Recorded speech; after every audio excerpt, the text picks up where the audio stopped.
നമ്മുടെ പദയാത്ര സീരീസിലേക്ക് ഇന്ന് നമ്മോടൊപ്പം ഉള്ളത് ജിനു ചാക്കോ അച്ഛനാണ്. അപ്പോൾ നമുക്ക് അച്ഛനുമായി കുറച്ചു നേരം സമയം ചെലവഴിക്കാം. അച്ഛൻ്റെ ഇടവകയെക്കുറിച്ചും അച്ഛൻ ഏത് ദേവാലയത്തിൽ നിന്ന് വരുന്നു, അതേപോലെ ഈ പരുമല പദയാത്രയെക്കുറിച്ച് അച്ഛൻ്റെ അനുഭവങ്ങൾ ഞങ്ങളുമായിരുന്നു പങ്കുവെക്കുക.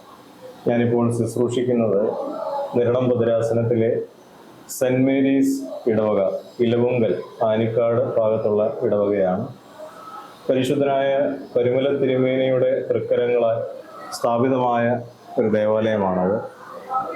അന്നു മുതൽ തന്നെ പരിശുദ്ധനായ പരുമല തിരുമേനിയോടുള്ള മധ്യസ്ഥത ആ ദേവാലയത്തിൽ വളരെ പ്രബലമായി മാതാവിൻ്റെ നാമത്തിലാണ് സ്ഥാപിക്കപ്പെട്ടതെങ്കിലും പരിശുദ്ധ പരുമല തിരുമേനിയുടെ മധ്യസ്ഥതയിൽ അഭയം പ്രാപിക്കുന്നവരാണ് ആ ദേശത്തുള്ള എല്ലാ ആളുകളും, പ്രത്യേകിച്ച് നാനാജാതി മതസ്ഥരായിട്ടുള്ള ആളുകൾ. നമ്മുടെയൊക്കെ ദേവാലയങ്ങളിൽ നിന്ന്, മുൻപൊക്കെ ഞാൻ ശുശ്രൂഷിച്ചിട്ടുള്ള ദേവാലയങ്ങളിൽ നിന്ന് പദയാത്രികരായിട്ട് ധാരാളം ആളുകളെ കൊണ്ട് കബറിങ്കിലേക്ക് പോയിട്ടുണ്ടെങ്കിലും അതിൽ നിന്നൊക്കെ വ്യത്യസ്തമായിട്ടുള്ളൊരു അനുഭവമാണ് ഇലവുങ്കൽ പള്ളിയിൽ. കാരണം ആ ഭാഗത്തുള്ള അക്രൈസ്തവരായ ആളുകൾ, പ്രത്യേകിച്ച് ഹൈന്ദവരായിട്ടുള്ള ധാരാളം ആളുകൾ നമ്മുടെ ഈ പദയാത്രയോട് ചേർന്ന് വരുന്ന ഒരു പതിവുണ്ട്.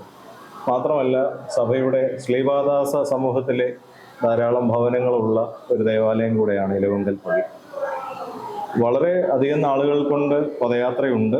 അത് കൃത്യമായി എന്ന് തുടങ്ങിയെന്നോ എത്ര വർഷമായെന്നോ ഉള്ളതിനെക്കുറിച്ചൊന്നും കൃത്യമായിട്ടുള്ള രേഖകളില്ല. എങ്കിലും ഇടയ്ക്ക് പലതവണ മുടങ്ങിപ്പോയിട്ടുണ്ട്. എങ്കിലും ദൈവത്തിൻ്റെ കൃപയാൽ ഈ വർഷവും പദയാത്രയായിട്ട് കബറിങ്കിലേക്ക് പോകുന്നു. എല്ലാ വർഷവും ആതിഥ്യം അരുളുന്ന ഒരു ദേവാലയമാണ് കുറ്റപ്പുഴ മാർ ഗ്രിഗോറിയോസ് ദേവാലയം. അതിൽ ഈ ഇടവക നൽകുന്ന എല്ലാ കൈത്താങ്ങലുകൾക്കുള്ള നന്ദി പ്രത്യേകമായിട്ട് അറിയിക്കുന്നു. സന്തോഷമുണ്ട് അച്ഛാ. അതേപോലെ തന്നെ ഈ പരുമല പദയാത്ര വർഷങ്ങളായി നടത്തി വരുന്നു എന്ന് പറയാം. അപ്പം ഇതിൽ നിന്ന് എന്ത് സന്ദേശമാണ് നമുക്ക് നമ്മുടെ ഈ സമൂഹത്തിന് കൊടുക്കാൻ പറ്റുന്നൊരു കാര്യം? തീർച്ചയായിട്ടും നമ്മുടെ ജീവിതം തന്നെ സത്യം തേടിയുള്ള ഒരു യാത്രയാണ്. നമ്മുടെ ആത്യന്തികമായ ലക്ഷ്യമെന്ന് പറയുന്നത് ദൈവത്തിലേക്കുള്ള ഒരു യാത്രയാവുന്നുവല്ലോ.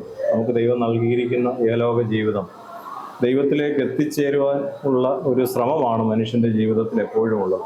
അത് ക്രൈസ്തവ മതത്തിൽ മാത്രമല്ല, എല്ലാ മതങ്ങളിലേക്ക് നോക്കിയാലും ദൈവത്തെ അന്വേഷിക്കുന്ന ഒരു പ്രവണത എല്ലാ മതങ്ങളിലും ഉണ്ട്, എല്ലാ മനുഷ്യരിലും ഉണ്ട്.